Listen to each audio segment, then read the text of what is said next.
Good evening, everybody. My name is Scott Jacobs, and you're listening to Juiced Sports Radio. Joining me today is world-class sports trainer Tim Grover. Tim, thank you so much for joining us today.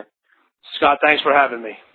Your new book, Relentless, is honestly, it's a must-read for any athlete or fan who wants to know how the elite athletes tick. You have experience working with some of the best to ever play the game, including Michael Jordan, Kobe Bryant, and D. Wade. So let's begin with Jordan. His work ethic is legendary. He was your first pro athlete client. But after 15 seasons tearing up the league and becoming the best ever, Father Time caught up to him and he retired. You write a great deal in your book about how he could control the players on his team because he could lead by example, and how he holds players accountable as well. He was great at that. But as an executive and now an owner, Jordan has struggled mightily to field successful teams. Do you attribute that to the fact that he's no longer in control? What kind of relationship do you have with him today? And why do you think his teams have struggled the way they have? Well, we talk about this in our book, Relentless, a little bit, and everybody calls what Michael's going on as an executive as a failure. I look at it completely the opposite way. He's the first player to ever be the majority owner of a franchise and also put in his own money. So when you become the first at doing something and doing it successfully, you cannot be a failure. Everyone's looking at it from a wins and loss standpoint, but when you have to look at it also from a business standpoint, along with a wins and loss standpoint, you have to kind of look at the overall picture. And it's not as easy to do when you're spending your own money. Other organizations who players have worked for, they get a chance to spend somebody else's money, but this time, Michael's got to look out for it from a business standpoint and also from a franchise standpoint. I think one of the reasons that he is struggling right now is, as competitive as he is, he's still looking at the players from how he played and what he's capable of doing. And as we know, there's never going to be another Michael Jordan. Even the guys that are currently playing in the league, there is no Michael Jordan. So he has to learn to look at these individuals more from who they are as a player and what they're capable of doing, and understand that they don't have the same competitive instincts and competitive fire as he did as a player from a physical standpoint and also from a mental standpoint. But knowing him, he's not going to give up on this until he turns this thing around. What kind of relationship do you have with him now that his career is over and now that he's an executive? Do you still talk with him a lot? Do you train with him? How does that work? No, we don't work out together anymore. I mean, Michael doesn't need the intensity of what I'm trying to bring. I'm more focused in on the other players in the league. We converse very, very rarely. I mean, we're in touch when he needs something. We'll go back and forth, but I pretty much let him do what he needs to do, and I'm doing what I need to do. Another one of the cleaners that you reference in your book, Kobe Bryant. He's got 5 rings. He's one of the best ever. He's a stone-cold killer on the court, this we know. A cleaner, as you call it. You've trained with him for years, and you talk in depth about his quote-unquote insatiable desire to work. Last Friday, he tore his ACL against the Warriors and is slated to miss 6 to 9 months. Kobe's 34. Will you be working with him in his rehabilitation efforts? What kind of communication have you had with him since that injury? Well, Kobe is a current client, so my communication with him is on a regular basis. And yes, I will be part of the team that's going to be working to bring him back, not as good as he was before, but even better. And regardless of his age, when he does come back, he will be 35. But with all the technology that's available to us now and the surgical procedures, I mean, there's been so much advancements just even from a few years ago. And with his relentless drive to push, this is not going to be a physical battle. This is going to be more of a mental battle than anything else. And what I mean from a mental battle with him, we're going to actually have to slow Kobe down, because he's going to want to go and push. But with an Achilles tendon injury, you have to let certain things heal before you can move on to the next stage. So this is going to be more of a mental issue with him.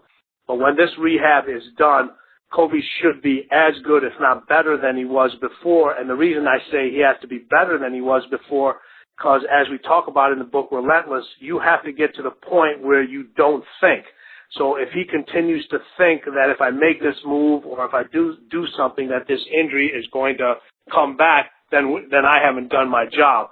So we have to bring him back ever. He has to, even better than before, he has to get to the point where his body is so finely tuned and his mentality is, I don't need to worry about this because I've done this over and over again. And so he's playing basically on straight instincts.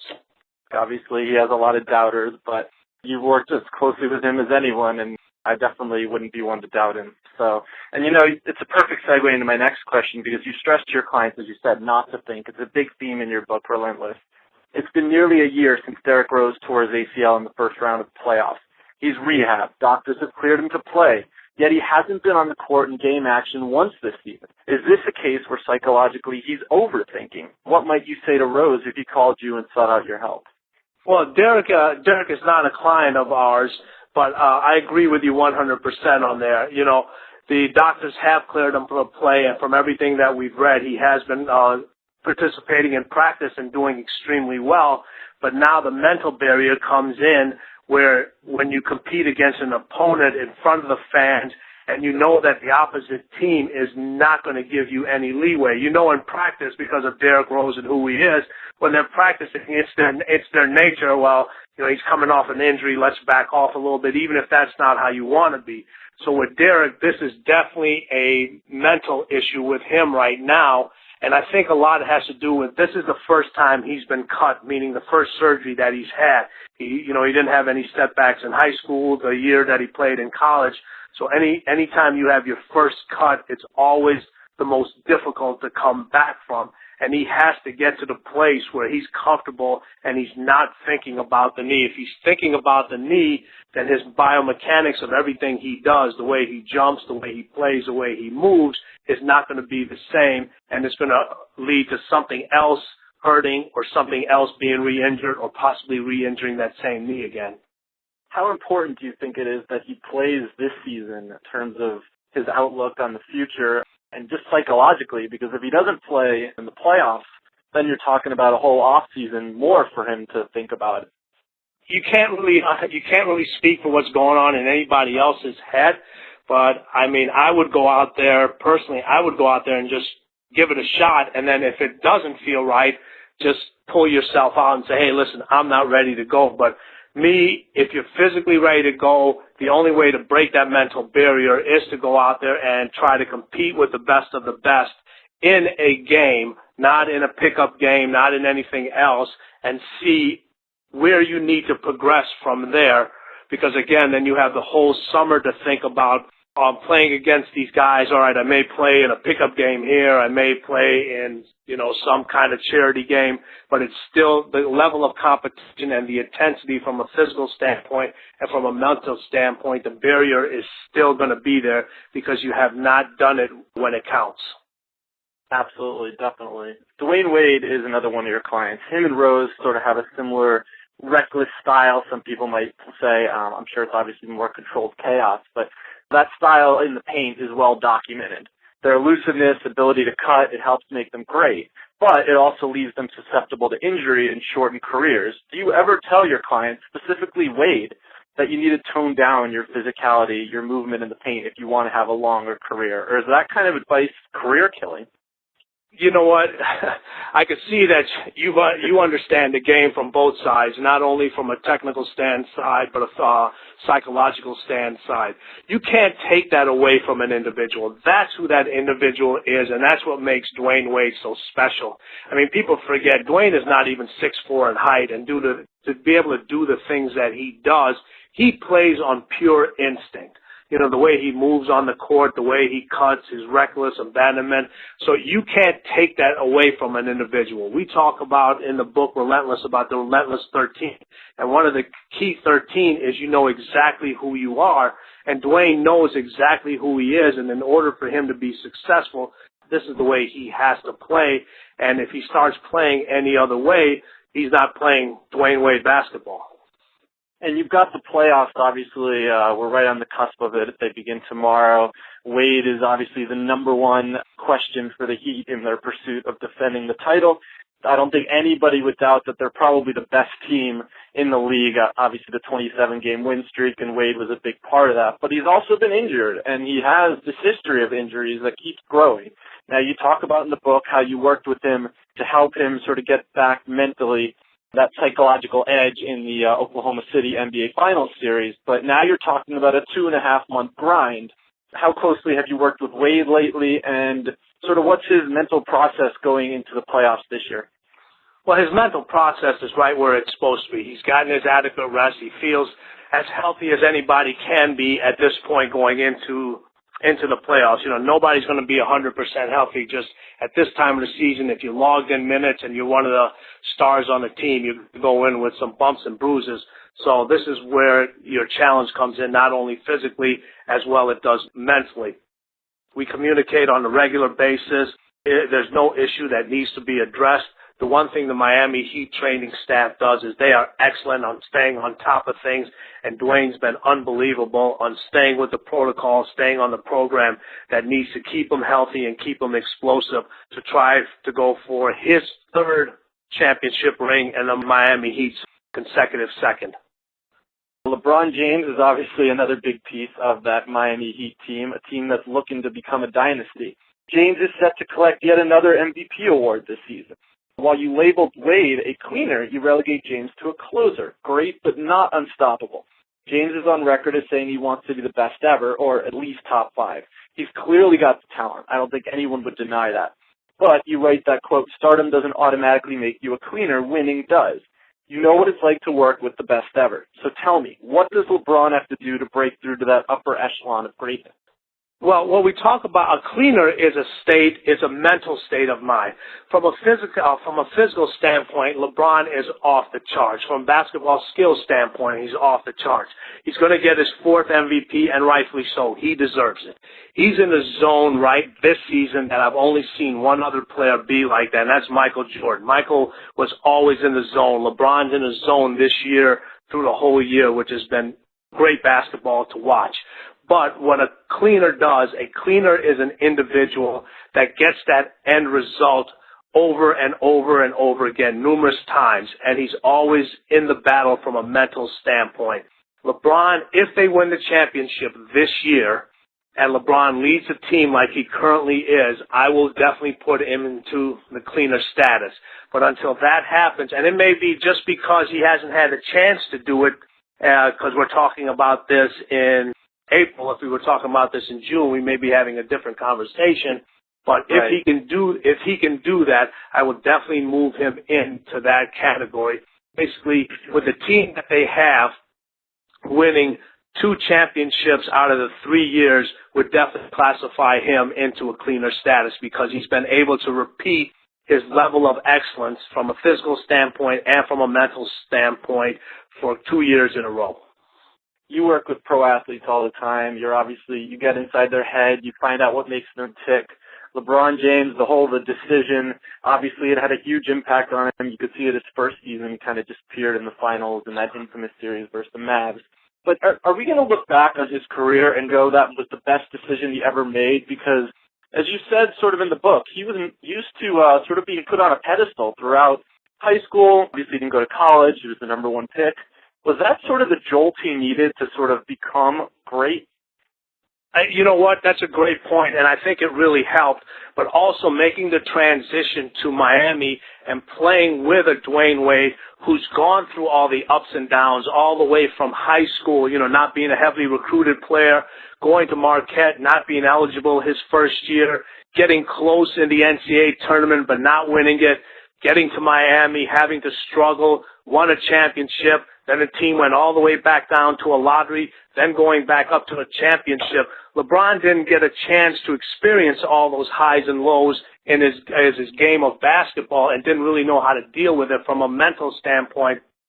And that's why I say in Relentless, when he made the transition to Miami, Dwyane kind of became the father figure, and LeBron was like more of the son figure, and Dwyane was able to teach him how to handle those different circumstances, not from a physical standpoint, but from a mental standpoint.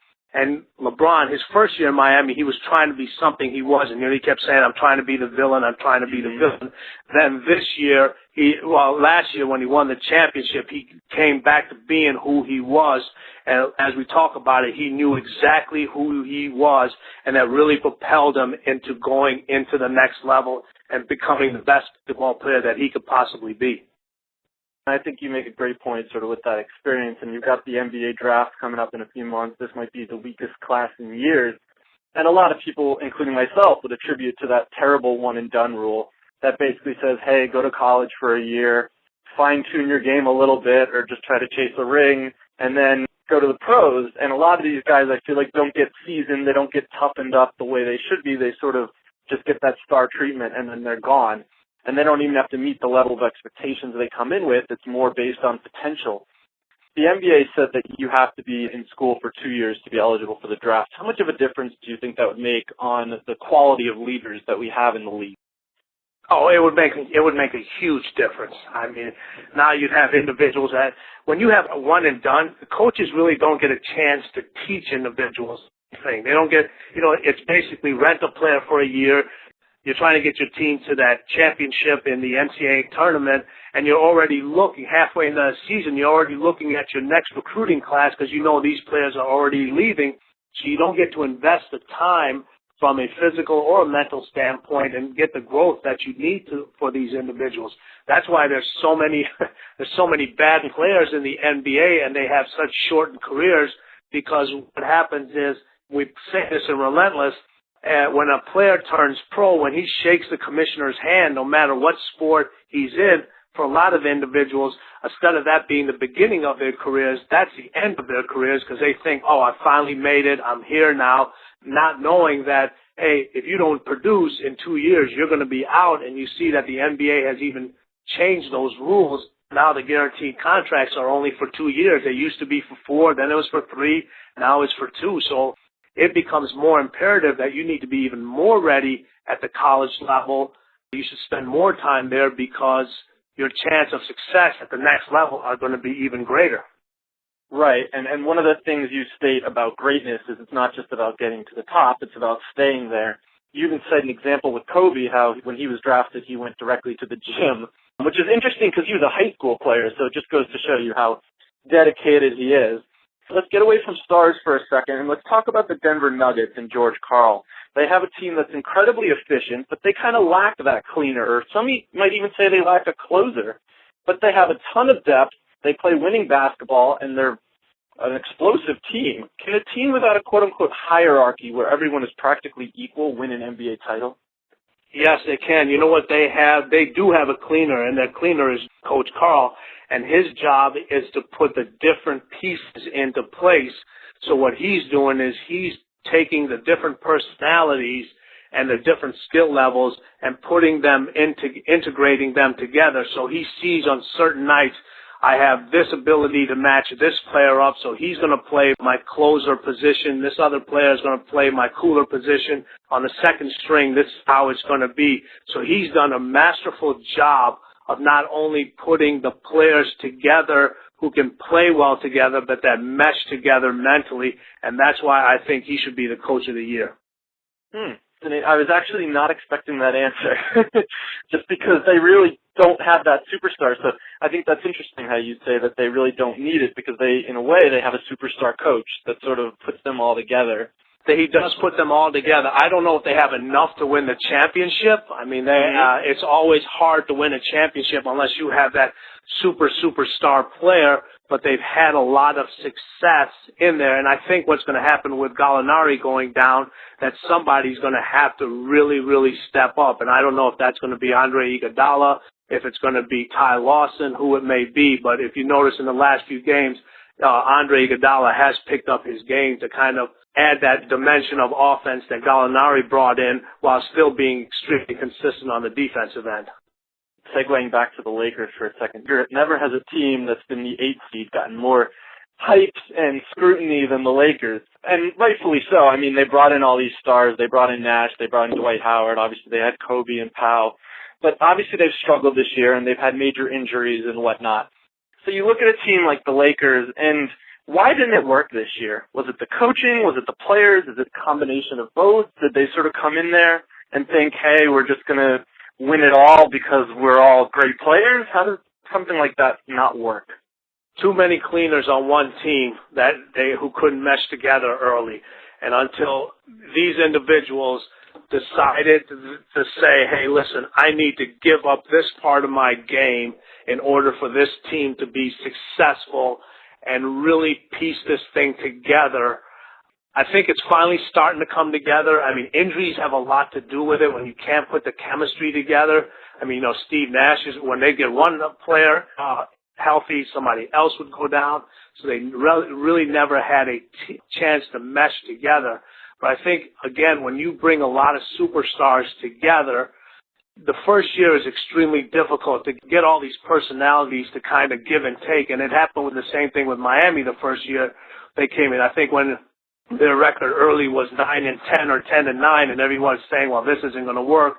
Then when, other guys, Dwyane said, well, listen, let me back off a little bit and let Chris Bosh and let LeBron go ahead and take more of the offensive thing and take more of the star role and let me back off and decide on who's going to shine on chance to really, really do that. And, with Kobe being one of the most ultimate cleaners, it's very difficult for him to even let go of that a little bit. His mentality is always, everybody needs to rise up to my level. But even he started to make the adjustments for the better of the team and just say, hey, listen, I just can't go out there and keep doing all this scoring.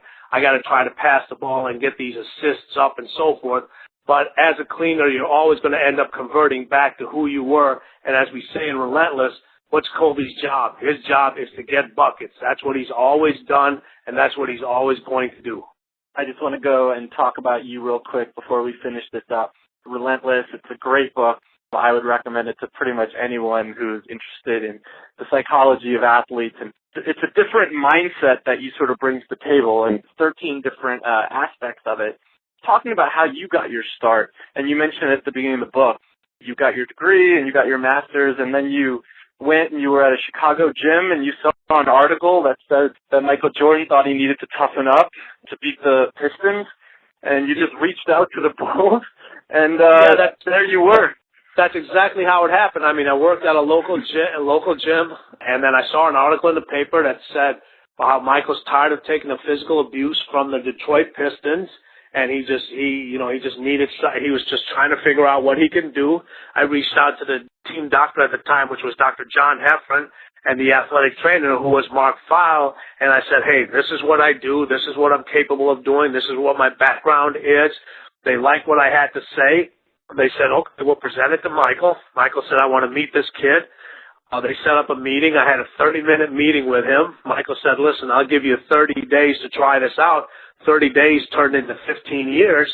And, the story behind that thing is everyone thinks that the greatest in whatever they do, whether it's business, sports, the greatest people and the unstoppable ones are the ones that aren't looking for help. It's the complete opposite. The reason they are who they are is they're constantly looking to get better. So they're always looking for new information. They're always looking for new help. And, they always say that the greatest are great because they allow coaches to coach them, but with their skills being so high, what you have to bring to the table has to be different and unique and show results quickly, because to show results in an individual who's at such a peak level, there's so little room for improvement. You really have to be refined in what you're doing and be able to show how these guys can benefit from what you're offering them in a very short period of time.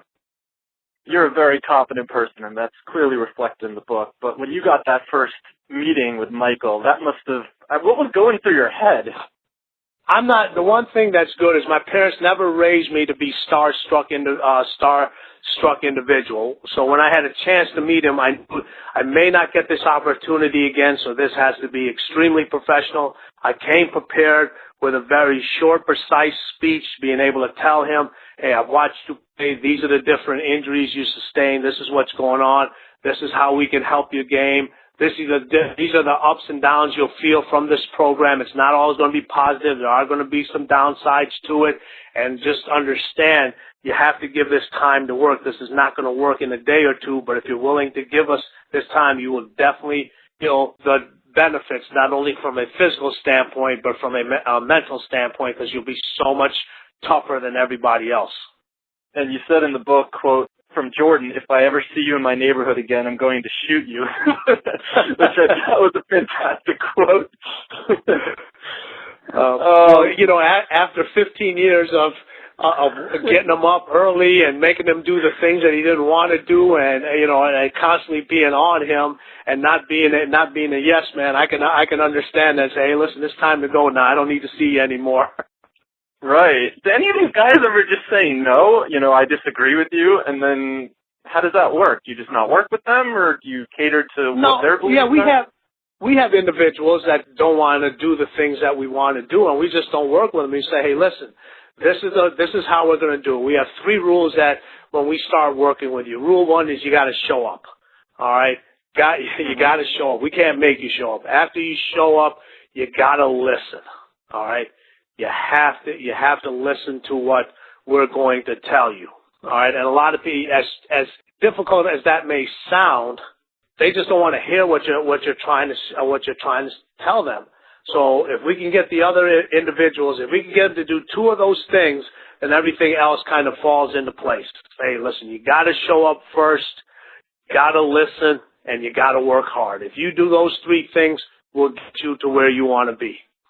One of the themes in your book is taking responsibility for mistakes you make, and I think you don't even use the word mistake, but one of the things you touch on, which I thought was really interesting, was your opinion on the Tiger Woods scandal and how you almost felt like he shouldn't have apologized for, or made a public apology for what you basically classified made him great. Not so much to having sex with random women, but that was sort of his dark side. That was kind of what fueled him, and once that was brought out into the light, you kind of made it sound like he was done for.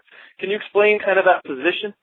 He didn't do anything that needed any justification to anybody but himself and his wife. All right, it's a private matter. So if you go out and you start to apologize publicly for something that really doesn't need to be apologized publicly, you're basically becoming an individual that you're not. With him, everybody looked at him and knew exactly who Tiger was.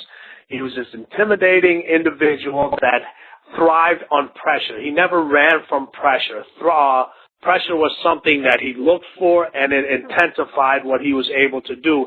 And I think by him coming out, by listening to all the different individuals and saying, hey, listen, you need to make this public apology, you need to do this, I think that's what everybody saw, how vulnerable it had made him, and that kind of took him away from that zone that he always was in.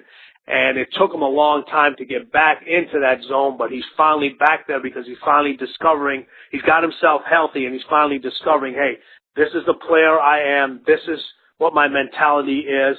You take it or you don't take it, but this is Tiger Woods, and Tiger Woods is here to stay. The book is Relentless. It is relentlessly good. I recommend it to anybody. Tim, thank you so much for taking the time. It's really been a great conversation. I appreciate it. No problem. Thanks for taking time out of your schedule for us. Thanks, Scott. Absolutely. Have a good one.